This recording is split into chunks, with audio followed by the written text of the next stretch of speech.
साथियों नमस्कार, कैसे हैं आप सब लोग। उम्मीद है सभी बहुत अच्छे, शानदार, लाजवाब हैं, एकदम बेहतर, ज़बरदस्त, जिंदाबाद। और आप सभी की तैयारी पढ़ाई बहुत अच्छी, बहुत शानदार और बढ़िया वाली चली हुई है। उम्मीद है बड़ी मेहनत आप सभी अपनी तैयारी के साथ करते हैं। और मेहनत से मेरा मतलब हमेशा होता है कि दिन भर की सारी क्लासेस को बड़े अच्छे से लेने के बाद में आप एक बेहतर रिवीजन जरूर करते होंगे। बाकी आप सभी बताइए कैसी चल रही है आप सभी की तैयारी। और देखिए मैंने ना कल की क्लास में भी एक ये बात कही थी कि जब हम तैयारी कर रहे होते हैं ना, तो हमारे दिमाग में 80% नेगेटिव चीज़ें आती हैं। और तैयारी नहीं, ये आप अपनी ज़िंदगी के किसी भी समय सोच लेना, 80% हमारा दिमाग नेगेटिव चीज़ें सोचता है। तैयारी के दौरान नेगेटिव चीज़ें सोची जाने वाली होती हैं। यार सिलेक्शन नहीं हुआ तो क्या होगा, यार मुझे तो याद ही नहीं रहता, यार पता चला पेपर तक सिलेबस कंप्लीट ना हो पाया तो मेरा तो सिलेबस ही कंप्लीट नहीं है। तो उसमें आप ये ना सोचें कि वो केवल आपके साथ है। अच्छा बताइए किस किस के साथ है ऐसा है। तो ऐसा नहीं है कि वो केवल आपके साथ है, ऐसा सभी के साथ होता है जो भी तैयारी कर रहे होते हैं। मैं भी तैयारी करता था, मेरे साथ भी होता है, मेरे साथ भी होता था।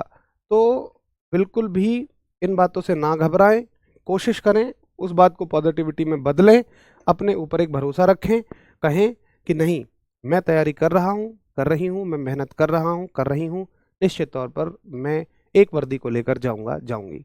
ये अपने ऊपर आप सभी को एक भरोसा होना चाहिए। बिल्कुल भी निगेटिविटी आने ही मत दो।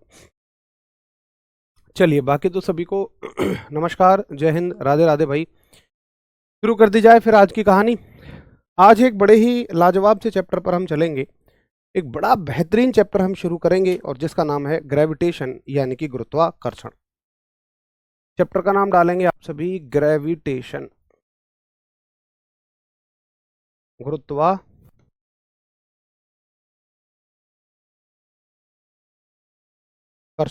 देखिए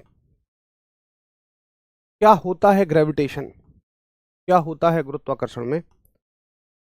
कल हमने कार्य, ऊर्जा और शक्ति के बारे में अच्छे से कंप्लीट कर लिया था। आज चलिए ग्रेविटेशन की तरफ यानी गुरुत्वाकर्षण की तरफ।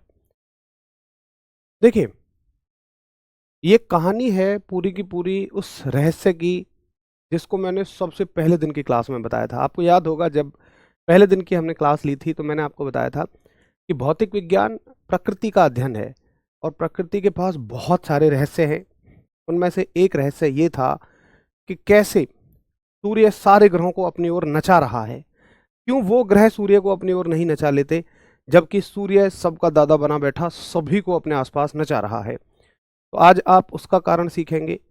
आज आप सीखेंगे कि कैसे पृथ्वी सूर्य के चारों ओर घूमती है और चंद्रमा पृथ्वी के चारों ओर घूमता है। कैसे आप एक वस्तु को चलो बहुत बड़े अनुज, वेरी गुड। तो कैसे अगर एक वस्तु को ऊपर से छोड़ा जाए तो वो हमेशा नीचे ही जाती है, वो ऊपर क्यों नहीं चली जाती है। असल में ये वाली जो बात है ना, ये सोची थी न्यूटन साहब ने। न्यूटन साहब सेब के पेड़ के नीचे बैठे हुए हैं। सेब का फल नीचे गिरता है। अच्छा इसके क्वेश्चन रह गए। चलिए कोई नहीं, फिर मैं अब शुरू कर दिया तो शुरू कर दिया। ग्रेविटेशन और वर्क एनर्जी एंड पावर के क्वेश्चन कंबाइन करके करा दूंगा, है ना, कोई दिक्कत नहीं है। आ जाइए आगे देखिए। तो मैंने कहा कि अगर किसी न्यूटन साहब ने देखा कि वो सेब नीचे ही क्यों गिरा, ऊपर क्यों नहीं चला गया। यार ऊपर से नीचे कब से वस्तुएं गिर रही थी, पहले से गिर रही थी। लेकिन ये वो न्यूटन साहब थे जिन्होंने बस ये सोचा कि ये वस्तुएं नीचे ही क्यों गिर रही हैं। अच्छा ये वस्तुएं ऊपर क्यों नहीं जा रही हैं। उसके आधार पर न्यूटन साहब ने एक बड़ी शानदार बात कही, बड़े ध्यान से सुनना मेरी उस बात को। न्यूटन साहब कहते हैं कि इस ब्रह्मांड की कोई भी दो वस्तुएं, मैं क्या कह रहा हूं, मैं कहीं पृथ्वी की बात नहीं कर रहा हूं, ना मैं सेब की बात कर रहा हूं, मैं कर रहा हूं ब्रह्मांड में, पूरे ब्रह्मांड में कोई भी दो वस्तुएं एक दूसरे को अपनी ओर आकर्षित करती हैं, एक दूसरे पर अपनी ओर खिंचाव का बल लगाती हैं। कैसे लगाती हैं, मतलब अगर मैं देखूं मेरे दोनों हाथ है ना, ये दोनों एक दूसरे को खींचने की कोशिश कर रहे होंगे। तुम कहोगे यार भैया लेकिन खींच क्यों नहीं रहे। तुम दूसरा ये भी कह सकते हो कि चलो मान लो ये फोन है और ये आपका पेन है, ये दोनों एक दूसरे को अपनी ओर क्यों नहीं खींच रहे। देखिए खींच तो रहे हैं लेकिन आपको नजर नहीं आ रहा है। जैसे मान लो मैं तुमसे पूछूं कि क्या इस पेन में इलेक्ट्रॉन है, हाँ है। दिख रहे हैं, नहीं दिख रहे हैं। ऐसा नहीं होता कि जो चीजें नहीं दिख रही वो है नहीं। तो यहां पर इनके बीच में खिंचाव का बल लगा हुआ है। बट ये दोनों एक दूसरे को मतलब वो हमें दिख नहीं रहा। तो लोगों ने पूछा भैया फिर कैसे दिखेगा? मैंने कहा दिखने के लिए ना एक वस्तु इतनी भारी होनी चाहिए जितने भारी ग्रह हैं, और दोनों इतनी भारी हो जाएं तो मजे ही मजे, फिर तो क्लियर दिखेगा। हालांकि एक ग्रह हो तो भी दिखेगा। बच्चों ने कहा जी कैसे? मैंने कहा देखो, अगर आप पेन और पृथ्वी के बीच में देखो, पृथ्वी तो ग्रह है, बड़ा भारी है। अच्छा, हम लोग पृथ्वी की सतह पर खड़े हैं, ये पता है ना आपको? पृथ्वी अंडाकार है और हम उसकी सतह पर खड़े होते हैं, हम उसकी सतह पर रहते हैं, अंदर नहीं रहते हैं। तो एक पेन है और एक पृथ्वी है। मैं इस पेन को यहां से छोड़ता हूं, देखो ये आपको क्लियर गिरता हुआ नजर आएगा। बोलो यस और नो। तो पृथ्वी और पेन के बीच में आकर्षण बल क्लियर नजर आ रहा है। और मजे की बात कि पृथ्वी और पेन दोनों ही चाहते हैं, पृथ्वी चाहती है कि मैं पेन को अपनी ओर खींच लूं और पेन चाहता है मैं पृथ्वी को अपनी ओर खींच लूं, लेकिन क्योंकि पृथ्वी बहुत भारी है इस पेन की तुलना में, इसलिए पृथ्वी इस दौड़ में जीत जाती है और इस पेन को अपनी ओर खींच लेती है। इसी बल को कहा न्यूटन साहब ने, जो कोई भी भारी वस्तु लगाती है एक दूसरे पर, अच्छा ऐसा नहीं है हल्की नहीं लगाएगी, दोनों ही लगाती हैं, कुल मिलाकर ये कहिए भारी हल्का छोड़िए कि दो वस्तुएं एक दूसरे पर लगाती हैं, उसी को कहते हैं गुरुत्वाकर्षण बल, ग्रेविटेशनल फोर्स। ठीक है, तो ये हो गया आपका गुरुत्वाकर्षण बल यानी कि ग्रेविटेशनल फोर्स। तो न्यूटन साहब ने कहा कि अगर ये कोई ग्रह है या कोई भारी वस्तु है तो ये किसी वस्तु को अपनी ओर खींच लेगा, और इसी को हमने कहा ग्रेविटेशनल फोर्स, गुरुत्वाकर्षण बल। ठीक है, तो ये बात मैंने यहाँ लिख दी है, नोट्स आप लोग बाद में बनाते ही हो, तो इसको अच्छे से नोट कर लेना। इस नियम के अनुसार प्रत्येक कण ब्रह्मांड में प्रत्येक अन्य कण को उस बल से आकर्षित करता है। अभी बस यहां तक रहने दो कि इस नियम के अनुसार प्रत्येक कण ब्रह्मांड में प्रत्येक अन्य कण को उस बल से आकर्षित करता है। अभी यहां तक रहने दीजिए। अच्छा, ये बात सभी को समझ में आई है? फिर लोगों ने मुझसे पूछा कि भैया एक बात बताओ कि मान लो मैं अगर ये निकालना चाहूं कि पृथ्वी ने इस सेब को या बॉल को कितने बल से खींचा, तो वो कैसे निकालूंगा? तो अब हम पढ़ेंगे उसका सूत्र। एक बार फटाफट थम्स अप करिए। थैंक यू भाई अमित, थैंक यू।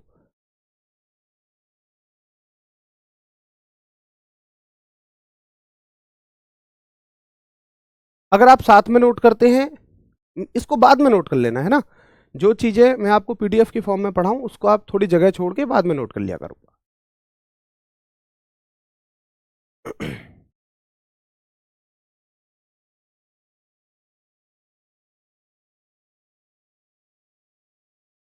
चलिए ठीक है, बहुत बढ़िया। क्योंकि जो बात मैं कई बार बोल दूं और असल में क्या है ना, उसी बात को मैं दोबारा लिखूं इंग्लिश हिंदी में तो बड़ा समय वेस्ट हो जाता है। तो कुछ कुछ चीज़ों को, थोड़ी बहुत कुछ कुछ चीज़ों को जो लिखने में ज़्यादा बड़ी होंगी, लंबी होंगी, उनको थोड़ा थोड़ा सा हम पीडीएफ की मदद ले लिया करेंगे बीच बीच में कभी। अब भैया लोगों ने पूछा जी कितना बल होगा? मैंने कहा ये बताओ, इसका द्रव्यमान बताओ किलो में कितना है। तो उसने कहा इसका द्रव्यमान किलो में है m। अब मान लो तुम इसका द्रव्यमान कुछ भी मान सकते हो, छोटा m मान लो, m1 मान लो, बड़ा m मान लो।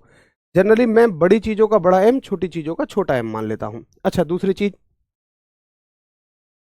पेपर में कभी भी m नहीं देगा, पेपर में तो द्रव्यमान कहेगा वो सिर्फ। ये तो हम तुम लोग अपनी सहूलियत के लिए मान लेते हैं, बाकी पेपर में कभी वो आपको संकेत नहीं देगा, पेपर में तो हमेशा यही कहेगा द्रव्यमान है। तो m क्या है? इसका द्रव्यमान।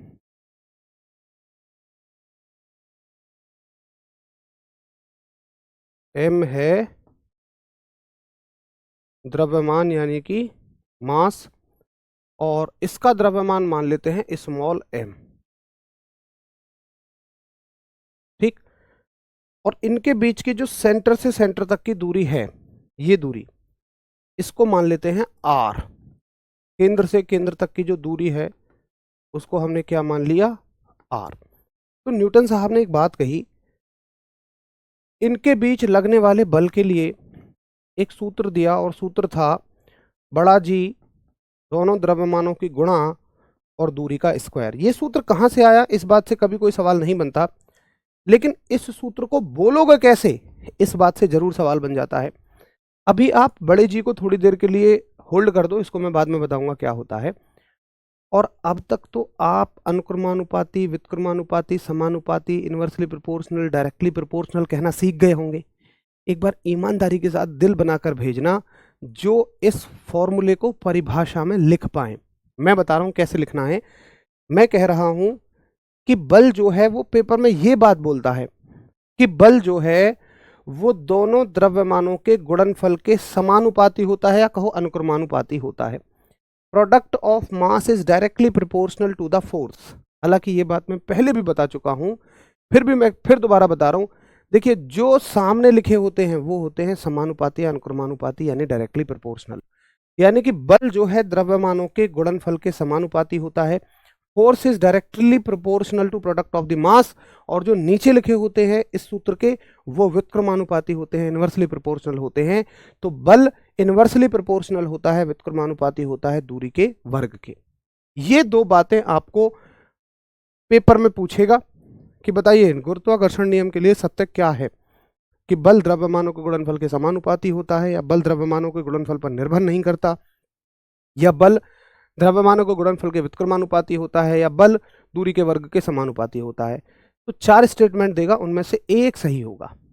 ठीक, तो ये बात मैंने यहां लिखी कि बल जो है कैसा होता है, बल उनके द्रव्यमानों के गुणनफल के समानुपाती और उनके बीच की दूरी के वर्ग के व्युत्क्रमानुपाती होता है।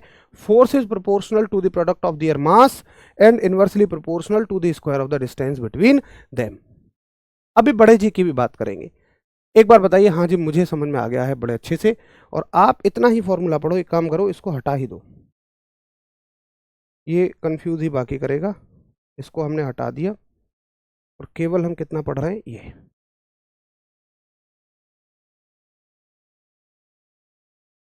ठीक है कि फोर्स जो है G m1m2/r²। बताइए, थम्स अप करिए एक बार, हाँ जी क्लियर है।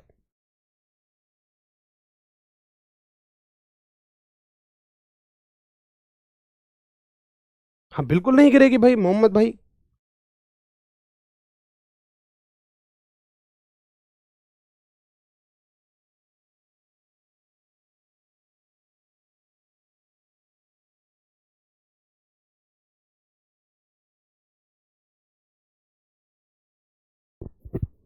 टेलीग्राम तो आपको कहीं से ज्वाइन नहीं करना होता, वो तो एप्लीकेशन के बराबर में ही आपको लिंक दिखेगा ना टेलीग्राम का, वहीं से ज्वाइन कर लो।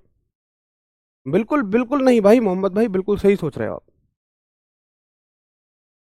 बहुत बढ़िया अंकित, वेरी गुड, शानदार। सभी के कमेंट आ रहे हैं, विशाल भाई कमेंट आ रहे हैं आपके। चलिए नितिन भाई क्लियर है, सभी को एकदम क्लियर है। अरे मैं वैसे तो हाथ से ही लिखूंगा, बस कुछ कुछ चीजें ऐसी होंगी जो बड़ी बड़ी सी इंग्लिश में भी लिखनी होती है, हिंदी में भी, उनको कभी कभी पीडीएफ की हेल्प ले लूंगा।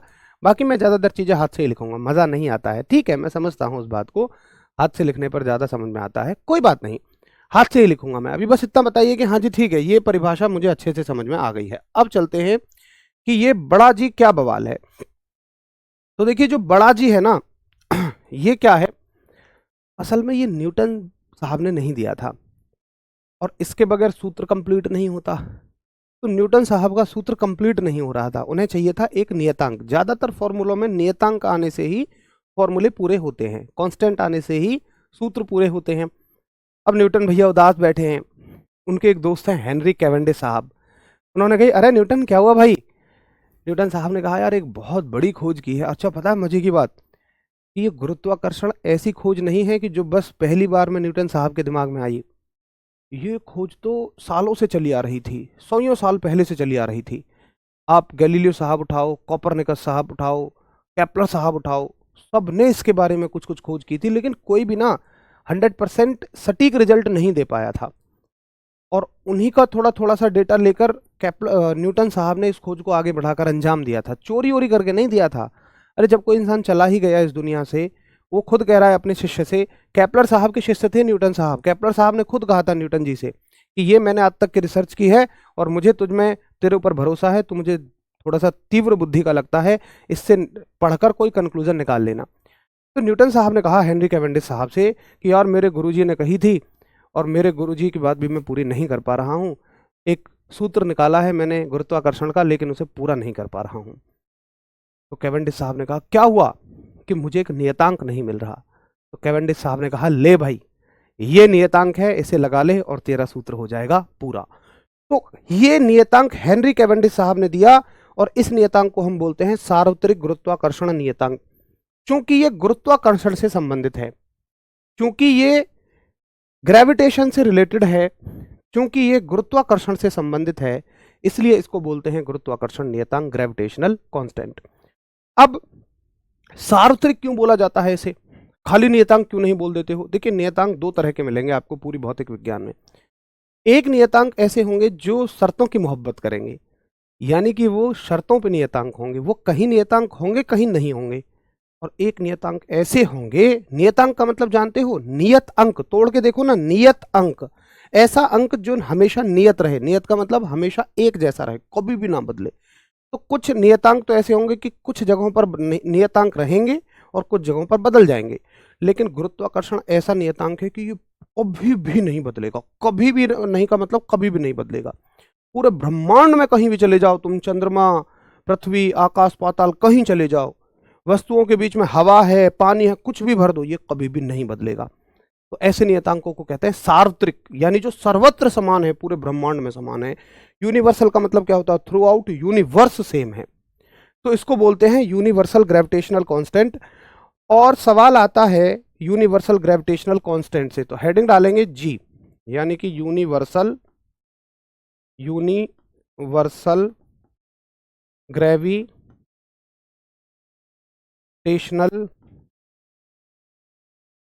कांस्टेंट, यानी कि सार्वत्रिक गुरुत्वाकर्षण नियतांक।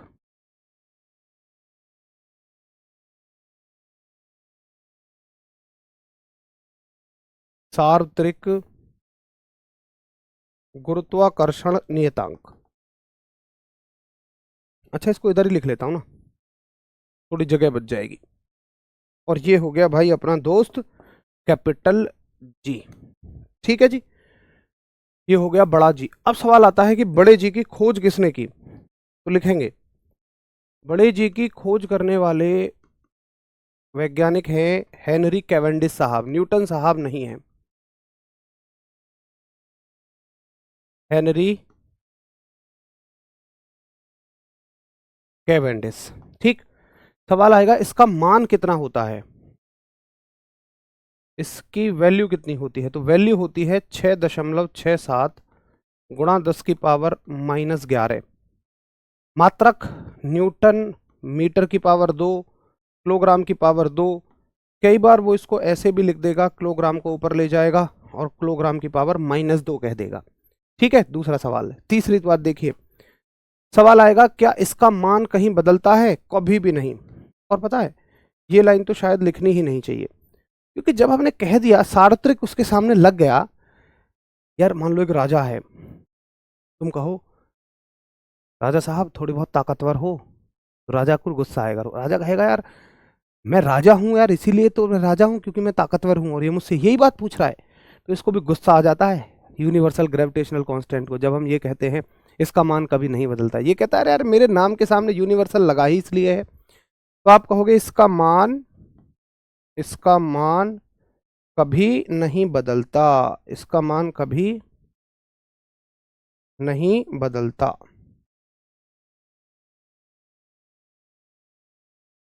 यानी कि इट्स वैल्यू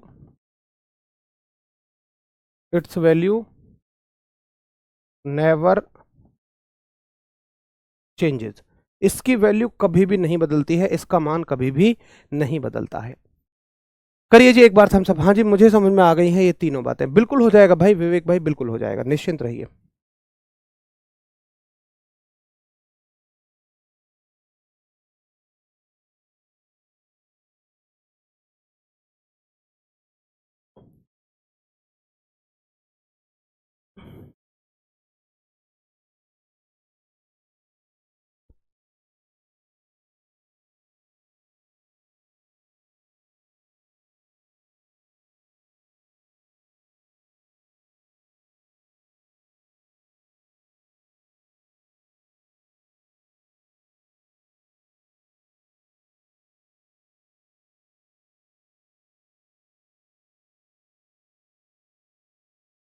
हाँ बिल्कुल भाई, डीएस कर सकते हैं, नोट्स बनाओगे तो ज्यादा बढ़िया, सभी लोग नोट्स बनाइए।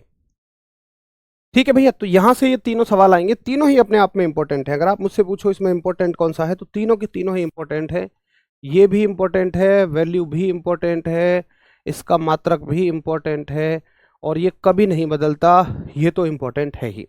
तो ये हो गई किसके बारे में बात? बड़े जी के बारे में बात। नहीं नहीं नहीं, गलत बात है। 9.8 बड़े जी का मान नहीं होता है, ये छोटे जी का मान होता है, और अब हम छोटे जी की कहानी को ही पढ़ने जा रहे हैं। देखिए आगे चलें, एक बहुत बेहतरीन सी बात, ये तो हो गई न्यूटन साहब के गुरुत्वाकर्षण के नियम के बारे में बात, उसका स्टेटमेंट हो गया, उसका सूत्र हो गया, और ये हो गए बड़े जी के बारे में बात। अब थोड़ा सा आगे चलते हैं, एक नई कहानी मैं आपसे पूछूंगा, मुझे आप उत्तर करना। मैं कह रहा हूं कि ये पृथ्वी है, और मान लो इसके ऊपर एक बॉल ऐसे गिर रही है। तो देखिए जैसे जैसे बॉल नीचे आएगी, ऐसे ऐसे ऐसे ऐसे जैसे जैसे जैसे जैसे बॉल नीचे आती चली जाएगी, तो उसकी दूरी घटती चली जाएगी। और अगर आप सूत्र को देखें, अगर आप फॉर्मूले को देखें, सूत्र कहता है दो द्रव्यमान और दूरी के वर्ग का गुणन, दूरी के वर्ग का स्क्वायर, दूरी का वर्ग मतलब। तो इस बात का मतलब पता है क्या होता है? इस बात का मतलब ये होता है कि अगर दूरी बढ़ेगी तो बल घटेगा। जो चीजें सूत्र में नीचे होती हैं उनके बढ़ने पर ये वाली चीज घटती है, और इसके घटने पर ये वाली चीज बढ़ती है। क्लियर? तो अगर दूरी बढ़ेगी तो ये घटेगा, और अगर इसका उल्टा, अगर दूरी घटेगी तो बल कैसा होगा? बढ़ेगा। यानी कि अगर बॉल नीचे आ रही है तो उसकी पृथ्वी से दूरी घटती चली जा रही है। भाई देखो ना ध्यान से, पहले कितनी दूरी है? ये दूरी है। जब बॉल आपकी थोड़ी पीछे आ गई, नीचे आ गई, यहां आ गई, तो दूरी कितनी बनेगी? ये बच जाएगी दूरी। और जब बॉल यहां आ गई तो और भी दूरी ये बच जाएगी, तो दूरी कम होती चली जा रही है। अब जैसे जैसे दूरी घटेगी वैसे वैसे पृथ्वी बॉल पर ज्यादा बल लगाएगी। बिल्कुल सिंपल पढ़ लो, सिंपल समझो कि अगर कोई वस्तु पृथ्वी के नजदीक आती है तो पृथ्वी उस पर ज्यादा बल लगाती है, और ज्यादा बल लगाती है तो इसकी गति बढ़ती चली जाती है। अरे भाई, एक मोटरसाइकिल किसी चाल पे चल रही है, तुम उस पर बल लगा दोगे तो उसकी चाल नहीं बढ़ जाएगी? कुल मिलाकर अगर कोई भी वस्तु पृथ्वी की तरफ नीचे गिर रही है तो उसकी चाल एक समान नहीं रहेगी, वो चाल बढ़ती चली जाएगी। यानी मान लो फॉर एग्जाम्पल यहां चाल अगर 10 है, तुम कहोगे 10 कहां से आया? मैं एक उदाहरण दे रहा हूं। यहां पर चाल 10 है, यहां पर 15 है, तो यहां पर कितनी हो जाएगी? 20 हो जाएगी। ये बढ़ती चली जाएगी। जैसे जैसे बॉल नीचे आएगी वैसे वैसे ये स्पीड, ये चाल लगातार नीचे की तरफ बढ़ती हुई चली जाएगी। और जब भी किसी वस्तु का वेग बढ़ता है, इसको वेग कह लो, दिशा है इसमें, जब भी किसी वस्तु की वेलोसिटी बढ़ती है तो हम क्या कहते हैं? कि वो त्वरित हो रही है। देखिए त्वरित होने का मतलब उसमें कुछ अलग से नहीं आ गया, एक्सेलरेटेड होने का मतलब उसमें कुछ नया नहीं आ गया। त्वरित होने का मतलब ही ये है कि उसका वेग बढ़ गया, उस पर कोई बल लगा है और उसका वेग बढ़ गया। तो वेग तो बढ़ ही रहा है, और इसी चीज को हम कहते हैं कि वस्तु क्या हो गई? त्वरित हो गई है, वस्तु एक्सेलरेटेड हो गई है। बोलो यस और नो। तो ये जो त्वरण लग रहा है एक वस्तु पर, और त्वरण का कोई मतलब नहीं है, त्वरण का मतलब सिर्फ समझो कि किसी बल की वजह से वस्तु का वेग बढ़ रहा है, किसी फोर्स की वजह से वस्तु की वेलोसिटी बढ़ रही है। ये जो त्वरण आया किसकी वजह से आया? देखिए मोटरसाइकिल का वेग बढ़ाना है तो तुमने इंजन को ज्यादा पेट्रोल देना होगा। भाई किसी भी वस्तु का वेग अपने आप नहीं बढ़ जाएगा, आपको कुछ देना पड़ेगा उसके लिए। लेकिन यहाँ कुछ नहीं देना पड़ रहा, यहाँ पर सारा खेल कौन निभा रहा है? गुरुत्वाकर्षण, ग्रेविटेशन। तो ग्रेविटेशन की वजह से एक त्वरण लगता है जिसको कहते हैं गुरुत्वीय त्वरण, ग्रेविटेशनल एक्सेलरेशन। बोलो यस और नो। तो जो यहाँ पर त्वरण लगता है हम उसको क्या बोलते हैं? कि भाई चूंकि ये गुरुत्वाकर्षण की वजह से लग रहा है इसलिए इसका नाम हो जाएगा ग्रेविटेशनल एक्सेलरेशन, गुरुत्वीय त्वरण, ग्रेविटेशनल एक्सेलरेशन। और इसी को हम कहते हैं छोटा जी। आ गया जी, आ गया। छोटा पैकेट बड़ा धमाका। बोलो भैया यस और नो। जी मुझे समझ में आ गई क्या होता है छोटा जी, गुरुत्वीय त्वरण, ग्रेविटेशनल एक्सेलरेशन। तो आप लिखेंगे कि जब कोई वस्तु पृथ्वी के समीप आती है, जब वस्तु, पृथ्वी कह लो या कोई भी ग्रह कह लो, पृथ्वी के समीप आती है तब उस पर गुरुत्व द्वारा, गुरुत्व कह लो या गुरुत्वाकर्षण एक ही बात है, तब उस पर गुरुत्व द्वारा लगने वाला त्वरण क्या कहलाता है? गुरुत्वीय त्वरण कहलाता है या गुरुत्वाकर्षण कहलाता है। The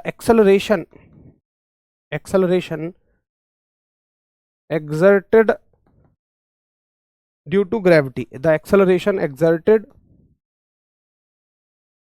due to gravity is called as gravitational acceleration। ठीक है, अब कोई मुझसे पूछे, जैसे आप लोगों ने आज तक इसके बारे में क्या पढ़ा है? आपने पढ़ा है कि इसकी वैल्यू जो विषुवत रेखा है यहाँ 9.8 होती है, ध्रुवों पर इसकी वैल्यू 10 होती है। मैं पूछता हूं कि ये कहां से आती है? 9.8 या 10 आती कहां से है? अगर मैं तुमसे सूत्र पूछने लगूं, और पेपर में पूछा जाता है आजकल, अब वो जमाने चले गए कि जब इतना आसान सवाल बनता था कि बता दो विषुवत रेखा पर जी का मान कितना होता है या ध्रुवों पर जी का मान कितना होता है। अब वो जमाने नहीं है भैया, अब तो सूत्र पूछता है, भैया ग्लोब ला दो कहीं। आओ, तो है याद किसी को सूत्र? बताओ एक बार कि कहां से निकालते हो ये, कि यहाँ 9.8 होती है, यहाँ 10 होती है, कहां से कैलकुलेट करते हो? आइए मैं आपको बताऊं। देखो, मैं मान के चलता हूं कि अभी ये बॉल मान लो यहां है, यहां पर ये बॉल है, और इसमें मान लेते हैं ग्रह का द्रव्यमान m है, बॉल का द्रव्यमान छोटा m है, दूरी r है। तो बल क्या लगेगा? फोर्स का फॉर्मूला क्या होगा इनके बीच में? बल का सूत्र होगा बड़ा जी दोनों द्रव्यमानों की गुणा और दूरी का वर्ग, यही तो होगा। अब देखिए, जो बल लग रहा है, लग तो दोनों पर रहा है, लेकिन चल कौन सी वस्तु रही है? तो चल रही है बॉल, और बॉल में ही तो त्वरण आ रहा है, एक्सेलरेशन आ रहा है।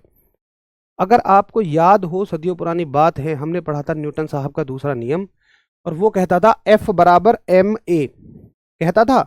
तो इसके लिए अगर ये नीचे की तरफ आ रही है, अच्छा चलो मैं इस एरो को उल्टा कर दूंगा, थोड़ा आपको लगेगा कि नीचे की तरफ आ रही है, तो अगर आप इस पर F बराबर ma लगाओगे, F बराबर m ये हो गया, और a क्या है? यहाँ g है।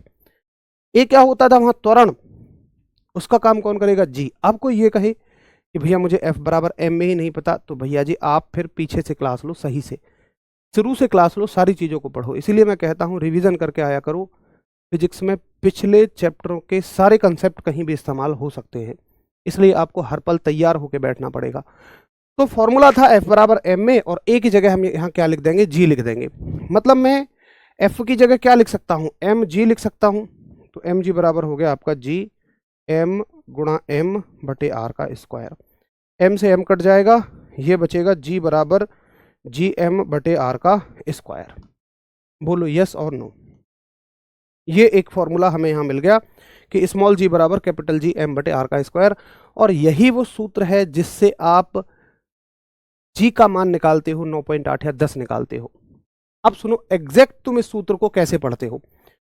तुम ऐसे पढ़ते हो कि ये जो बॉल है ना, हम ये मानते हैं कि जो आप वैल्यू पढ़ते हो ना 9.8 या 10, आप ये मानते हो कि ये बिल्कुल पृथ्वी के तल पर रखी हुई है। मतलब जैसे ये पृथ्वी है, तो हम कहाँ रहते हैं पता है ना आपको? हम यहाँ रहते हैं, इसके सरफेस पर रहते हैं। जितने सारे देश हैं इसकी सतह पर है। जैसे अपना भारतवर्ष जो है वो एक सेकेंड, नहीं नहीं नहीं नहीं, हाँ, ये अपना भारतवर्ष है यहाँ। तो भारत में हम यहाँ पर रहते हैं।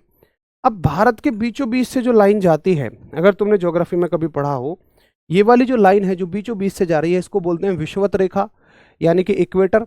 और ये जो देश हैं, यानी भारत का सबसे टॉप का जो पॉइंट है, ये वाला और सबसे नीचे वाला, इसको बोलते हैं हम पोल, यानी कि ध्रुव। तो हम यही तो पढ़ते हैं कि इक्वेटर पे इतनी, पोल पे इतनी, वो सारी चीज़ें इसमें सीखेंगे कैसे कहाँ से क्या आती हैं। तो हम ये मानते हैं कि वस्तु जो है ना बिल्कुल पृथ्वी के तल पर रखी हुई है। अगर वस्तु पृथ्वी के तल पर रखी हुई है तो एक बात बताओ, फिर दूरी कितनी बचेगी? फिर तो दूरी इतनी सी बचेगी। और पता है ये क्या है? अगर यहाँ से यहाँ तक की दूरी देखो तो ये पृथ्वी की त्रिज्या है। अगर पृथ्वी की त्रिज्या को आप देखो यहाँ से यहाँ तक की, तो ये होती है 6400000 इतने मीटर की। ये वस्तु कितने मीटर की होगी? ये वस्तु 0.001 मीटर की होगी। तो वस्तु की दूरी को हम हटा लेते हैं क्योंकि उससे कोई बहुत बड़ा फर्क नहीं पड़ता। वो पृथ्वी की त्रिज्या की तुलना में बहुत छोटी है, और हम जो दूरी मान लेते हैं वो केवल पृथ्वी की त्रिज्या के बराबर ही मान लेते हैं कि भाई इसी दूरी को आप ले लो बस, जो कि होती है 6, मतलब इकाई, दहाई, सैकड़ा, हजार, 10,000, लाख, 10,00,000, 6,40,000 मीटर, या इसको तुम बोल देते हो किलोमीटर में। किलोमीटर में बदलोगे तो 3 जीरो चली जाएंगी, 6400 किलोमीटर। पृथ्वी की त्रिज्या होती है 6,400 किलोमीटर। ठीक है, अच्छा ये यहाँ इतनी होती है, यहाँ और भी अलग होगी। अगर यहाँ देखोगे या यहाँ देखोगे तो ये ज़्यादा होगी। तो आप जो वैल्यू निकालते हो ना, यहाँ निकालो या आप यहाँ निकालते हो, तो आप क्या करते हो, हम इन वैल्यूज को पुट कर लेते हैं। भाई देखो, जी तो सबके लिए सेम रहेगा। एम क्या है, पृथ्वी का द्रव्यमान। भाई पृथ्वी का द्रव्यमान भी चाहे वस्तु यहाँ रखी हो चाहे यहाँ रखी हो, सबके लिए समान रहेगा। केवल क्या बदलेगा, आर बदलेगा। तो आर बदलता है। अब इसको मैं बड़ा आर लिख देता हूं, आप समझ गए होंगे क्यों। अब इसको मैं आर लिख देता हूं। अब केवल और केवल स्मॉल जी की वैल्यू किस पे डिपेंड करेगी, आर पे, क्योंकि इसके लिए एम और जी तो सेम रहेंगे ना, इसलिए वैल्यू 9.8 और 10 आती है, अलग अलग आती है, क्योंकि आर की वैल्यू अलग अलग होती है। वो हम आगे और अच्छे से समझेंगे। पहले बस इतना समझो कि ये वो सूत्र है जिसकी मदद से आप कहीं पर भी जी की वैल्यू निकाल सकते हो। आप तो केवल 2 जगह जी की वैल्यू पढ़ते हो। आप तो केवल, अच्छा सॉरी, मैंने वो केवल भारत के लिए बता दी थी, वो पूरी पृथ्वी के लिए होती है, सॉरी। मतलब आप किसी भी जगह पर जी की वैल्यू निकाल सकते हो। आप जो केवल पढ़ते हो ना, आप पढ़ते हो जी 9.8 हो जाएगी, यहां केवल इन देशों में पढ़ते हो जो पृथ्वी के बीचों बीच में है, इन देशों में, जहां से भी ये मेरी उंगली जा रही होगी उन देशों में, या इन देशों में पढ़ते हो। इनमें 10 होती है, यहां और यहां, आर्कटिक और अंटार्कटिका पे 10 होती है, बाकी विषुवत रेखा पे 9.8 होती है। लेकिन इस सूत्र की मदद से आप कहीं पे भी निकाल सकते हो, यहां भी निकाल सकते हो, यहां भी निकाल सकते हो, यहां के देशों में भी निकाल सकते हो, यहां के देशों में भी निकाल सकते हो। अब आपको समझ में आया कि छोटे जी का सूत्र क्या होता है। एक बार फटाफट थम्स अप करो, हाँ जी भैया ठीक है, मुझे बात समझ में आ गई है, क्या होता है स्मॉल जी का फॉर्मूला। एक बार फटाफट थम्स अप करें सभी। भाई रसल बाबू रिवीजन पे ज्यादा फोकस करिए, है ना, रिवीजन ज्यादा करिए, ज्यादा जरूरी है। कोई दिक्कत नहीं अंकित भाई, कोई दिक्कत नहीं है, मैंने वीडियो में बना दिया है ऑलरेडी, वीडियो में बता दिया है। जो बच्चे पेपर देंगे वो आर्मी की तैयारी कर रहे हैं, किसी भी एग्जाम की तैयारी कर रहे हैं, फॉर्म भर सकते हैं। आर्मी में अपियरिंग मांगा जाता है, कोई दिक्कत नहीं है। ठीक है बढ़िया। अच्छा अब मुझे एक बात बताओ कि क्या इस जी के सूत्र में वस्तु का कुछ भी आ रहा है? ना तो वस्तु का द्रव्यमान आ रहा है किलोग्राम में, ना ही वस्तु का आकार आ रहा है, ना ही उसकी कोई त्रिज्या आ रही है। तो वस्तु का तो कुछ भी नहीं लिया जा रहा है यहाँ, यानी कि छोटे जी का मान पृथ्वी की सतह पर रखी हर तरह की वस्तु के लिए सेम रहेगा। मतलब अगर मान लो यहाँ पर आप एक बहुत भारी रॉकेट को रख दो, या आप एक हल्के से पंख को रख दो, पक्षी के पंख को, तो दोनों के लिए यहां पर मान समान होगा, बस जगह मत बदलो। जगह अगर समान है तो वस्तु भारी है हल्की है, मान कैसा रहेगा, समान रहेगा। ठीक है, ये डायरेक्टली याद रखने की बात है। आर कैसे आए ये डायरेक्टली याद रखो। पृथ्वी की त्रिज्या है, पृथ्वी की त्रिज्या 6,400 किलोमीटर होती है, सीधा याद रखना है। तो आपको याद रखना है कि स्मॉल जी का जो मान है, ये लिखेंगे स्मॉल जी का मान, स्मॉल जी का मान वस्तु के आकार, आकृति, द्रव्यमान, आकार आकृति द्रव्यमान पर निर्भर नहीं करता। ठीक, यानी कि अगर कोई हल्की वस्तु हो या भारी वस्तु हो, उनके लिए जी की वैल्यू कैसी रहेगी, सेम रहेगी। Value of G does not depends upon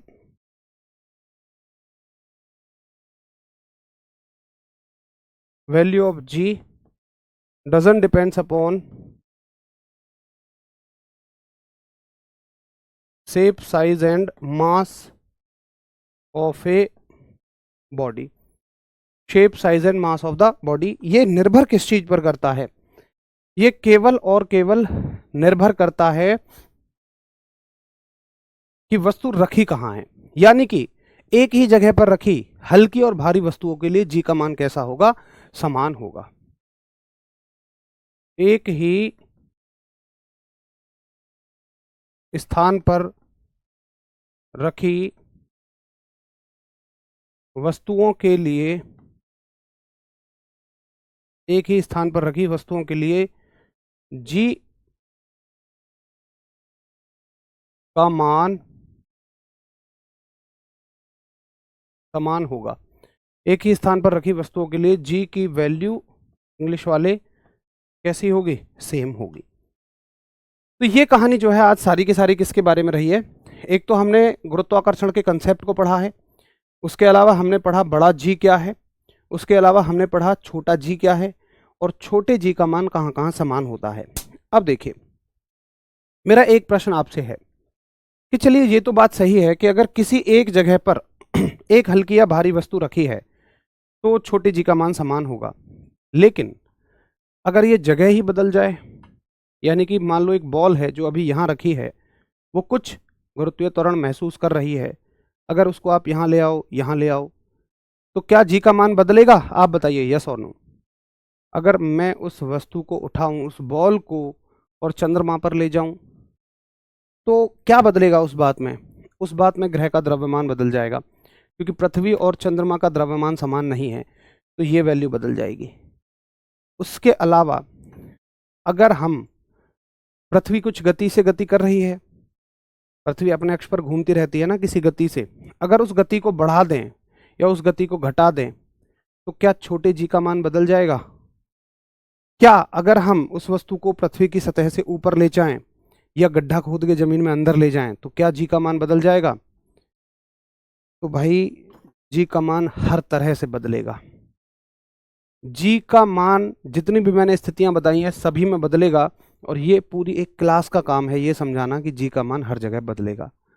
तो इस बारे में हम कल शुरुआत करेंगे कि कहाँ कहाँ और कैसे कैसे स्मॉल जी का मान बदलता है, कहाँ पर घटेगा, कहाँ पर बढ़ेगा, कहाँ पर जीरो होगा, कितना जीरो होगा, बहुत सारे छोटे छोटे फैक्ट है। तो ये चैप्टर ना बहुत बड़ा चैप्टर नहीं है, बड़ा लिमिटेड सा चैप्टर है, छोटे छोटे से इसमें कंसेप्ट हैं, लेकिन आप देखो हर एक लाइन इसकी इंपॉर्टेंट है। मतलब कई बार मैं ये कह रहा होता हूँ आपसे किसी चैप्टर में कि ये इंपॉर्टेंट नहीं है, लेकिन आगे चूंकि जो चीज़ें इंपॉर्टेंट हैं उनको समझने के लिए इसकी ज़रूरत पड़ेगी, इसलिए हम पढ़ रहे हैं।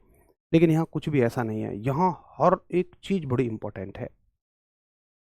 चलिए, तो उम्मीद है आज की बात आपको समझ में आ गई होंगी, और अच्छे से आप सभी इसे बढ़िया बेहतर तरीके से रिवाइज करके आइएगा, बढ़िया तरह से चीज़ों को समझ के आइएगा, क्योंकि कल जो भी चीज़ें चलेंगी वो यहीं से शुरुआत करूंगा। मैं हाथ जोड़कर भैया निवेदन करता हूं कि इस फॉर्मूले को तो आप अच्छे से समझ के आइएगा कल, मतलब आपको ये याद होना चाहिए कल। जब हम कल मिलें तो आपको ये सूत्र, ये फॉर्मूला अच्छे से याद होना चाहिए। बार बार ये ना पूछें आप कि ये कहाँ से आया। यहीं से हम शुरुआत करेंगे कल से, जी बराबर GM/r²। चलिए, बहुत बढ़िया, आपसे पढ़कर मेरे दोस्त का सिलेक्शन हो गया, वेरी गुड भाई, थैंक यू। अपने दोस्त को मेरी तरफ से बहुत सारी शुभकामनाएं दीजिएगा। ठीक है, तो इतना आप रिवाइज करके आइएगा, और फिर हम लोग, हाँ इसका मात्रक जरूर सुन लो, बहुत बढ़िया बात याद दिलाई है। वैसे तो देखो ये त्वरण ही तो है, और त्वरण का मात्रक क्या होता है? मीटर पर सेकंड स्क्वायर ही होता है। तो इसका जो मात्रक है, इसकी जो यूनिट है वो क्या होगी? वो मीटर पर सेकंड स्क्वायर ही होगी, जिसको हम मीटर सेकंड की पावर -2 भी लिख देते हैं, क्योंकि ये एक त्वरण ही तो है, क्योंकि ये एक एक्सेलरेशन ही तो है। ठीक है जी, चलिए, तो दोस्तों अब हम कल मिलेंगे, तब तक के लिए आप सभी को नमस्कार, धन्यवाद, जय हिंद।